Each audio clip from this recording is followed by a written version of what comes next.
Welcome friends, back to another r/NuclearRevenge video. Today we've got a crazy story of revenge that was long in the making. But first, a story from Oni-chan Lover 137. Guys bully me for years, I get some slight revenge. This is the one time I felt proud of myself in my life. Let me set the stage. The revenge happened about 5 years ago. I came from a well-off family. We weren't rich, but we weren't poor. Well, when I was 8, my dad died in a car accident from a truck driver who ran a red light. My mom ended up having to work as a part-time escort just for a little extra cash to keep me and my sister alive. Me and my little sister ended up moving schools because she got expelled for attacking a kid. She had autism, and sometimes she gets mad to the point of violence. At the new school, I immediately started getting bullied. I was tormented by this one group of kids constantly for 7 years. They mocked my sister for being autistic and said that I'm probably gonna follow in my mom's footsteps of sucking for money.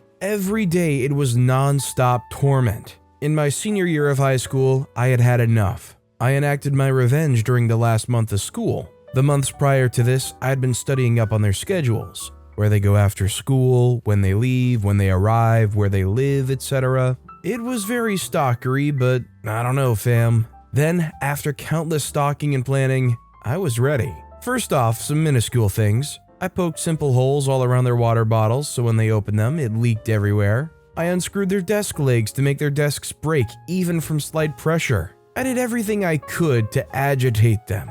Then I went on to bigger things. I'd spray coyote urine on their stuff and then fill them with animal poo. I wrecked their stuff beyond comprehension. They did worse to me throughout my life, and they deserved it. Now here's where it gets really, illegal. They all play baseball together, so I decided to hit them there. They went to baseball practice, and I followed behind them. They left the locker room, and I went in there and did some practice of my own. I brought a machete and went to town.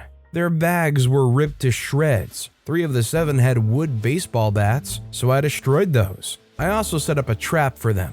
When they opened their bags, an M80 would ignite. I put a metric ton of river clay in their car transmissions and set up beds of nails in front of their tires. I wanted them to suffer. Here's where it's really illegal. I went to the main bully's house. He's a jerk. He purposely dislocated my shoulder for no reason once. He's the one that said the thing about my following my mom's footsteps. He peed on me, he assaulted me, he broke me, and I was gonna get my revenge. I waited for him to leave home and broke in. I crawled into his window and started having some fun. I disassembled his bed and computer. I moved a bunch of stuff in their house around. I turned on all the lights, all the burners, the showers, sinks, everything. I busted massive holes in their walls. I made a Craigslist ad advertising free rear entry for a petite gay guy and put his address and phone number. I opened a bunch of gay adult entertainment and viruses on his computer. I changed all their passwords, even their internet password. To top it all off, I followed a lesson from my idol, the PB. I went up to his room, took some laxatives, and coated his room in poo and pee. I wiped myself up, crawled back out, and left. I left no trace of it being me in there, but I'm guessing he knew. I overheard that the utility bill was extremely high and that he couldn't sleep in his room. He started failing at a high rate. Turns out he figured out it was me, attacked me, and got expelled. I don't know if I was in the right to do all of what I did, but I was proud and still am. If this story legitimately happened, I think it's safe to say OP, despite everything that they had happen to them, did not have the right to do nearly all of what they did. Would you guys agree with me that OP went way overboard here? Or considering all the harsh torment that they experienced, was it fair? Let me know what you guys think in the comments down below. By the way, if you're enjoying these stories, make sure to hit those like and subscribe buttons down below so you never miss any of my daily videos. Our next story is from Up Constantinople. Abused wife and mother watches husband die. This happened in the late 90s, so enough time has elapsed to safely disclose. I had a friend back then who had been widowed for 4 years. She told me her story of victimization at the hands of her abusive and violent husband. She was mid-20s when her husband died. She was married to a man 20 years her senior. They married when she was still a teenager, and they had a 5-year-old son when her husband died. Her husband was an abusive and violent man who kept tight control over her and the boy. Though he never physically abused the child, he was emotionally abusive and very threatening toward their son. He saved the physical violence for his wife alone.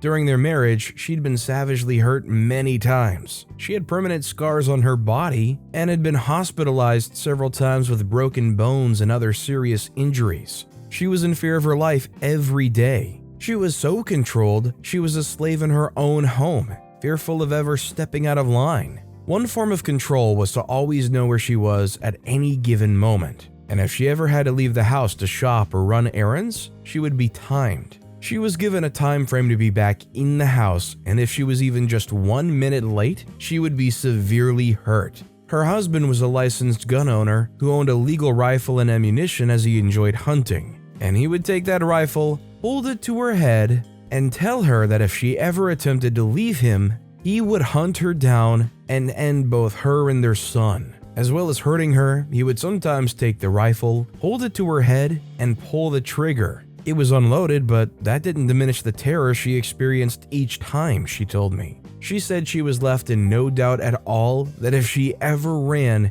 he would find them and end both. Another weapon he used against her was to threaten ending things himself if she ever left. Many people of that nature use the manipulation tool of threatening ending things or harming oneself to keep their victims tethered to them. When they threaten these things, they're causing the fear to rise within the victims so they don't leave.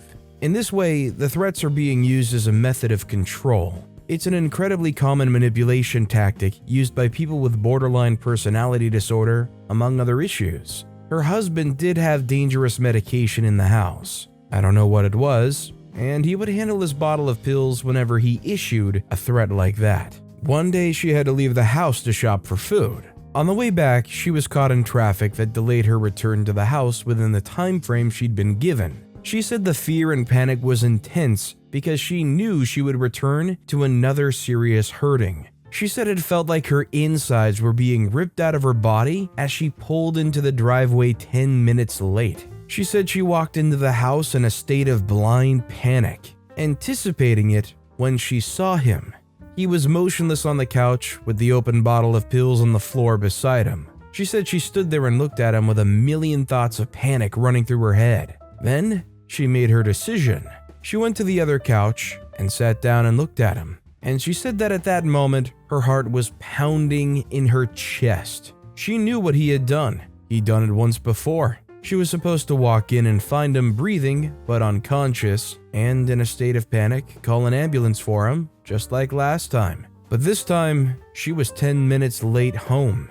Last time she got help in time, but this time, she just looked at him. He wasn't breathing, no rise and fall of his chest. She said she looked at the clock on the wall and sat there looking at him, overcoming the panic and emotions, and stayed sitting there till 10 minutes had passed, till she knew he could not be resuscitated, and only then did she walk to the phone and make the call. She said the emergency services and police saw her obvious distress, the crying, the panic, the breakdown, and assumed it was the wife in distress at losing her husband. They didn't know they were watching someone who had just been rescued, someone who was at last free. The authorities did not doubt ending things, as it was on record that he had tried it once before. That's the story of how one abused young wife and mother finally became free. P.S. She did rebuild her life, went back to school, earned her degree, and moved on to build a solid and safe life for herself and her son. I haven't seen her for years, but have no doubt she has never had any regrets over sitting on that couch that day and watching it happen.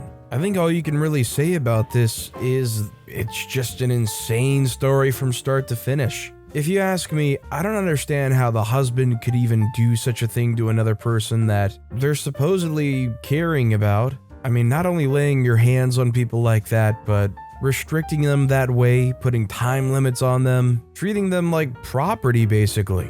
I just can't put myself in that kind of a mindset of how you'd have to think and feel to just do such things. And our final story of the day is by Fred Krissa, Life-Ruining Revenge, 6 years in the making. I've had an on-again, off-again relationship with this girl since junior high. We've constantly been in each other's lives, even to this day we still talk. I thought I was in love with her. Shocker, I wasn't. But in high school, things got pretty serious between us, and the more serious we got, the worse we treated each other when we fought. It was the most toxic relationship I've ever been in, but we're actually great friends now. At the time, I was working stock crew at the mall toy store. Sometimes it was an early morning shift, sometimes it was overnight, so my sleep schedule was all messed up. We were dating and sleeping together pretty regularly my entire senior year. She had her circle of friends, I had mine, and they rarely intersected. Enter Jerkhead Kyle. Now, Jerk Kyle gave a bad name to all other monster-chugging, drywall-assaulting Kyles.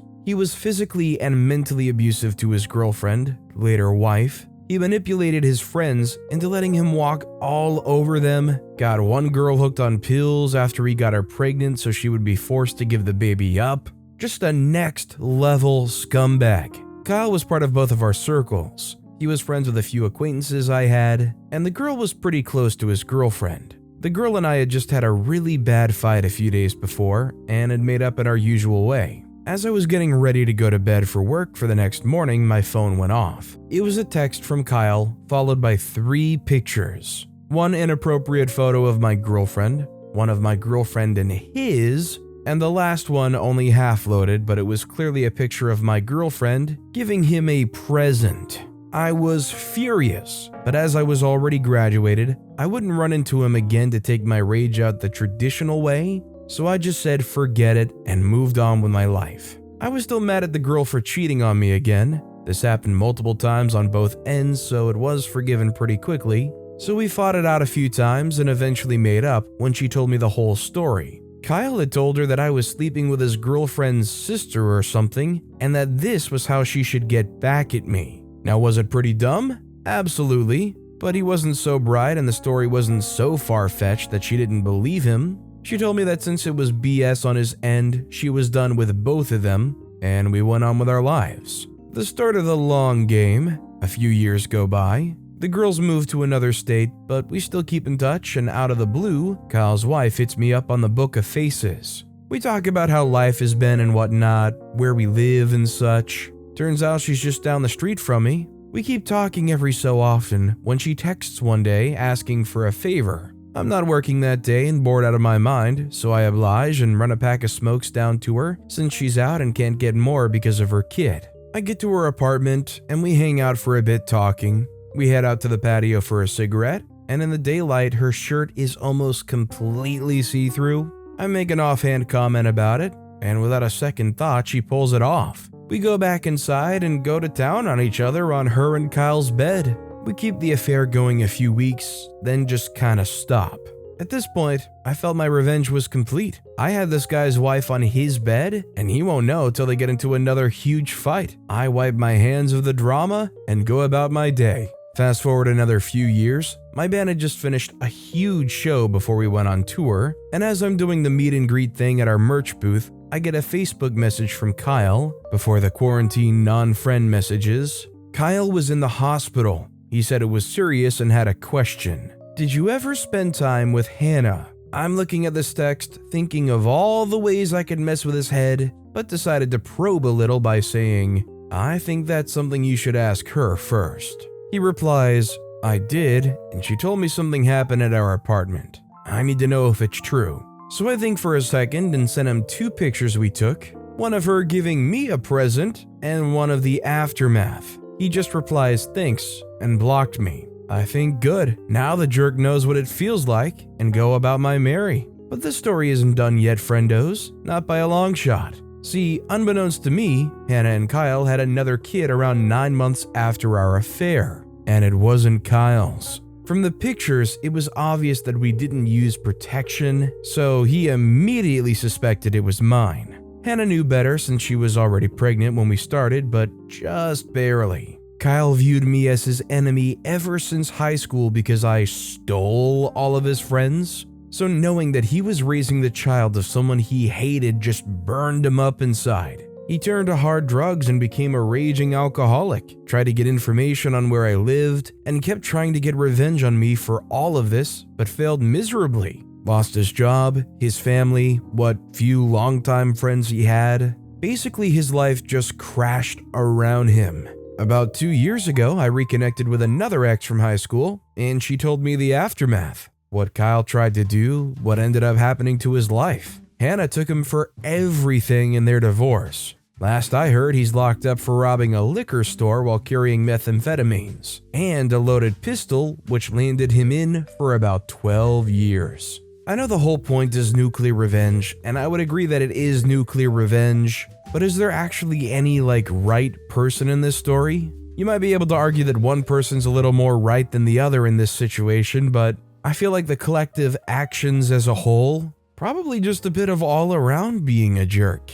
I don't know. But with that being said, that's all the time we have for today. Now, if you want to see another revenge story that was even more insane than the ones in this video, click on that left video. Or if you missed my latest video, click on the right. But with that said, I'll see you all next time for some more stories.